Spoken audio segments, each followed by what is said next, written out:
and welcome back to my channel. I am Brittany at the Diary of a Teacher. If you are new to my channel, I am doing a series for first year teachers. It's just things that I picked up along the way, things that my program didn't prepare me for, and things like that.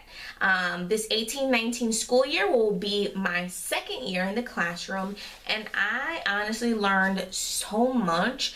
My education program was phenomenal, but there were things that I did not learn or go through until I was actually in the position. So this is my second tip. My first tip was all about thank you cards, and that video is linked down below and you can watch that one. This second tip is all about class list. And you're probably thinking, what? Yes, class list. As soon as you can get class lists, I recommend you printing a bunch of them. I would say maybe 10 to 15 class lists. You will need these for everything. If you are an organizational person like myself, I use these for everything. They saved me so much. So I'm going to tell you how I came into using class lists and realizing that I needed a bunch of them. So the first thing, getting ready for substitutes. There were times when I have PD and I would have to make sure that obviously the substitute had a class list. And I was like, all right, so I'll just print these. And so anytime, and I left them in my emergency sub drawer. And so anytime that I had a substitute, I would not be all frantic like, oh, did I print a class list? Because I always kept them in here.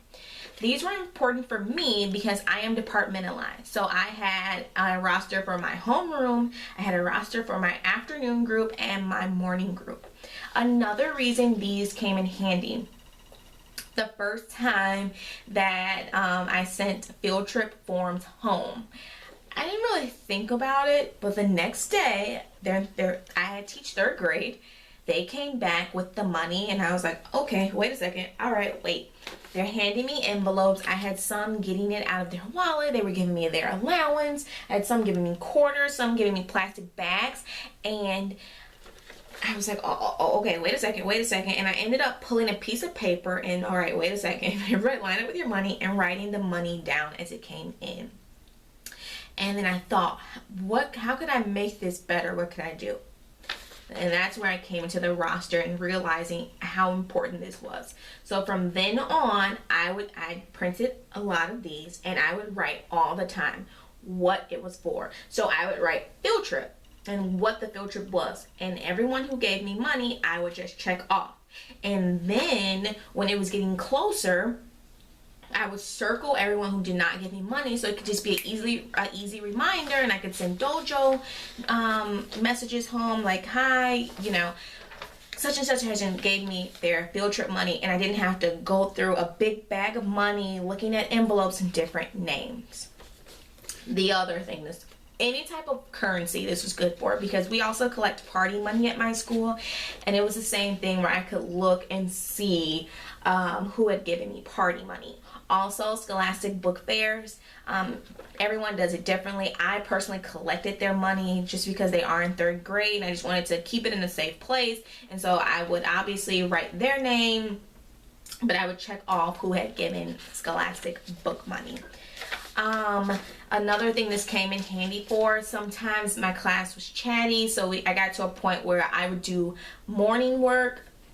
Our mornings were very hectic, being departmentalized and I had 26 students in one block. So it was very, very hectic. And sometimes I would do morning work if my students were just blatantly not doing anything, or unnecessary noise, and in which I've warned you numerous times for noise levels, or it was getting close to the end of the school year and I saw skills that I could reinforce, or there were activities that they really liked, I would start making it morning work.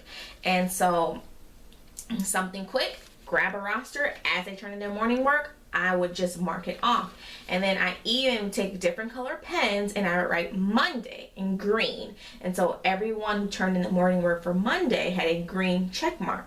So then on Tuesday, I knew if you did not have a green check mark, you didn't do your morning work for Monday, and then the students who completed Monday's work could now get Tuesday. This could also be used for a homework system. Same exact concept. You could take it Monday's homework, Tuesday's homework, however it is that you do homework. I did not personally give homework every day. I gave a packet and I gave one sheet. They would have 4 sheets, and realistically it was like to do 1 sheet every single day, and they would turn it in on Friday.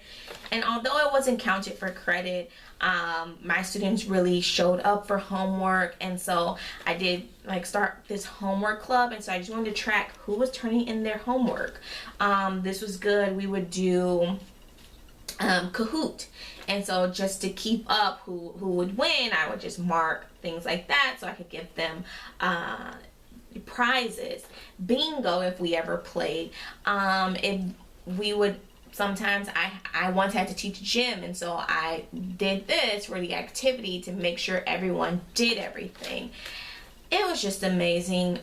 Just keep putting this on a clipboard and always having rosters available. So that is my second tip. I highly recommend rosters, printing them. You will need these for honestly everything. And I almost forgot one. You can also these are also good for putting in any emergency things that you have, such as we have fire drills, and so I would tuck these. I have a folder in which I have a green side and a red side, and I would tuck all 3, morning, afternoon, and homeroom, depending on when the fire drill was. I would take these on field trips if I just wanted to remember, like, all right, this person might have misbehaved on the field trip. I could write a little note based on how this is. And then also, these are just honestly made in not PowerPoint, but the Google form of PowerPoint. I'm blanking on what it's called, but my school is a Google school, so it's not PowerPoint, but slides. That's what it's called. This was made in slides in Google. So that is my second tip. Class list rosters. Get them, print them, keep them at your teacher desk in an area where you can always just pull them out at any given time, because trust me, you will need them. And that is my second tip. I will be coming at you with my third tip. I don't know which tip I want to do because I have so many ideas, because I have so many things I learned along the way. But for now, that is all. Thank you. Bye.